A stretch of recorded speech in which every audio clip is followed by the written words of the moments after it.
Hello, this is Greg with Microsoft. Thanks for joining to learn more about the Power KPI custom visual.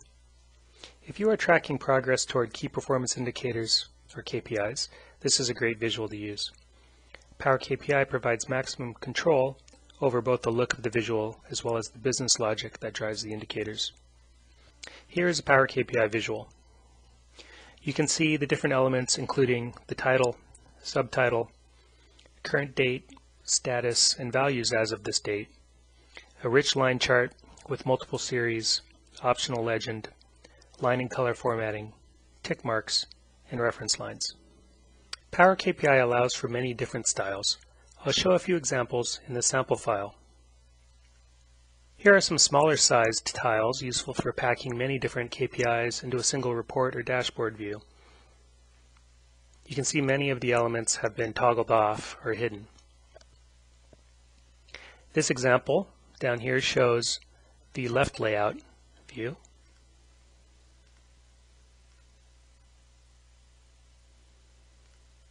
Here's a tile with a high contrast retro CRT look and feel. At lower left is a version that maximizes the chart spaces, removes the axes, and labels many of the data points.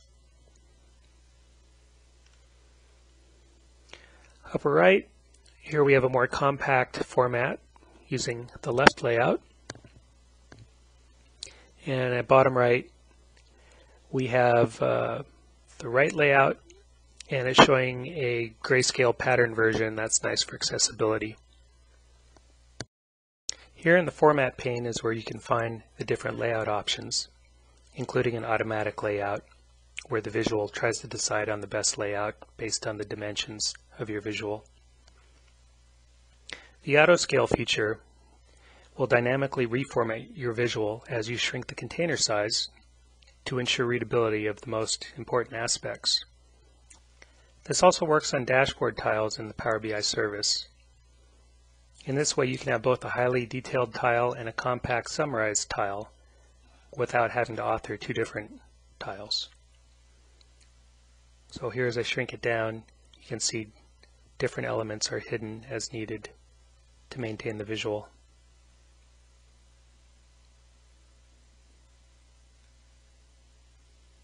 Let's walk through the creation of a new Power KPI visual. First, I'll show you the sample data. Here I have a column for date, and you can name these columns however you like. They can be in any sequence you like. The next column is my actual key performance metric. Here it's called actual units. The next column is called target units. This is my comparison that'll be used to determine my performance. The next column is just another series I threw in there if you want to show another series on your line chart for comparison. And finally, the column called KPI fixed here. This will map to the index number of the KPI symbol and color that you want to show. And you'll see that when I show the binding to the visual. The last two columns are calculated columns for your own method if you want to automatically set thresholds for your KPI index dynamically, and I'll show you that. Now let's switch back to the report and create the Power KPI visual. Apologies, my mouse cursor is going to show above where I'm actually clicking. Here is the Power KPI visual icon. I'm going to click, draws the container, and now I'm going to add my actual units, and you can see that's been added to the values in the field list. And then I'm going to add my target comparison, and you'll see now that shows below. The order in which you drop the columns into the values is very important. It determines what will show as a KPI, etc. The first thing that you drop in is your KPI metric. The second one is your main comparison, and if you want you can have a secondary comparison, but let's start with just two. The next thing you need for anything to render is you need something on the axis field it's generally a date column, and you can see it draws at this point.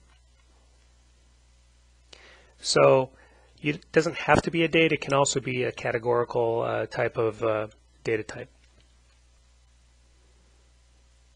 So at this point, I already have most of the Power KPI visual complete. You can see the line chart with hover over tooltips, the legend. What shows here is the latest or most recent available date that's available in your data set for your KPI, for the first column that you dropped on to the values field. Corresponding with that date, you get the number of actual units here, and you also get a variance which is automatically calculated for you. That represents the difference between your key performance metric, the first thing you dragged into the field list, and your comparison, or the second thing that you dragged in to the field list. If I were to add a third series here, prior year, you can see it draws a third line, and a secondary variance is shown for free up here, and it also shows in tooltips. The only thing missing at this point is now my KPI indicator symbol itself. And so down here you can see KPI indicator index is the name of the field. And if I drop in my column here for my model called KPI fixed into this index column, there you go. You'll see now I have a symbol showing there.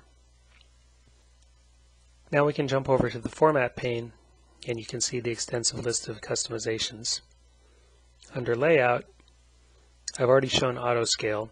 The auto layout, by default, the visual will try and pick what it thinks is the best layout. So as you can see, as I squash this, it'll move to the left layout automatically. Or you can manually just choose whichever layout you prefer using the list here. Next, you have a title. You can customize that. Subtitle. You can change the font size, the font color, the alignment. To format the KPI indicator itself, under the format pane, KPI indicator, you'll see there is KPI 1, 2, 3, and 4. So those mappings correspond to the KPI indicator index in the field pane that is bound to your data. If you'll recall, in our data table we had KPI fixed with 1, 2, 3. Those values literally map to the KPI indicator symbols and colors shown here under 1, 2, 3, or 4. You're allowed to have up to 4 different KPI indicators. So here is where I could change either the shape or the color of my different KPI indicators here. You can see some of the different colors and shapes. If I wanted to define and set automatic KPI thresholds right here in the report, rather than in my data, I could do that. Here the way I've done that is to create a calculated column, and you can see my calculation here. Here's my KPI index DAX formula that's created. So what I'm saying here is if my variance is greater than or equal to 5%, use index number 1, symbol number 1. Otherwise, if the variance is less than 5%, use symbol number 3. And if it's neither of those two, use symbol number 2. So this is all explained in the sample file. There's some sample DAX for you to use to create your own thresholds. So all I would have to do here, instead of using that fixed KPI column that I have, I could then swap this in to my field list under KPI indicator index. And now it's using my dynamic calculation that I've set up here in the report. Again, this is all explained in the sample file. There's a tab of basic instructions. There's a tab that goes through setting up your KPI indicators with both methods that I've shown. And finally, there's some commonly asked questions for advanced formatting. And I can show a few of these right now. One thing I want to note is you can rename anything. First of all, you can title or add titles and labels to all the elements that are shown in the visual. With the July desktop release of Power BI, you can also rename your data itself. This is supported natively in Power BI Desktop as of July 2017. You just go to your column and you either right mouse click it or you double click it and choose rename, and you can then give it whatever name you want, and that name is used in your visual. Otherwise, you can rename everything, like I said, including tooltips. You could come down here and change the label that you're giving to your tooltip.